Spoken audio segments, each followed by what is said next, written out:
ఏమాయ చేసావే సినిమాతో తెలుగు చిత్ర పరిశ్రమకు ఎంట్రీ ఇచ్చిన అందాల ముద్దుగుమ్మ సమంత.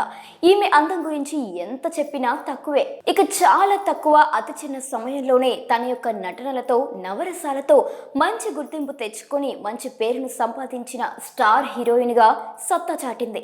ఎన్నో అవార్డ్స్ కూడా అందిపుచ్చుకుంది ఆమె.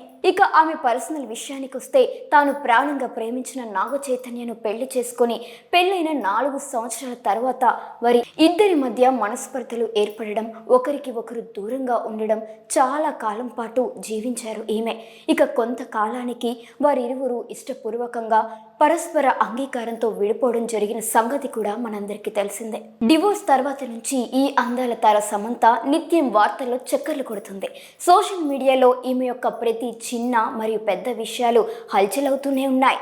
ఇక ఈమెకు సడన్ గా అనారోగ్యం బాగోకపోవడం, మయోసైటిస్ రావడం, అలా చాలా రోజుల పాటు చిత్ర పరిశ్రమకు దూరంగా ఉన్న సంగతి కూడా తెలిసిందే. ఇక ఈ మధ్య కొత్తగా సెకండ్ ఇన్నింగ్స్ మొదలుపెట్టి చాలా సినిమాలు, వెబ్ సిరీస్, షార్ట్ ఫిలిమ్స్తో బిజీగా లైఫ్ని లీడ్ చేస్తున్నారు ఈవిడ. అలాగా హార్డ్ వర్క్ చేస్తూ ఈ నటన ట్రలాలా అనే సొంత నిర్మాణ సంస్థను ఏర్పాటు చేసిన విషయం తెలిసిందే. ఈ యొక్క బ్యానర్ మీద శుభం అనే సినిమా మే 9వ తేదీన విడుదల కానుంది. దీంతో సమంత ఆశలన్నీ ఈ సినిమా మీద పెట్టుకున్నట్లు తెలుస్తోంది.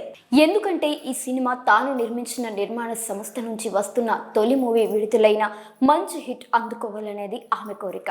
దీంతో ఆమె కొత్త ప్రయాణాలు మొదలవ్వాలని ఆమె ఆశ పెట్టుకొని ఉంది.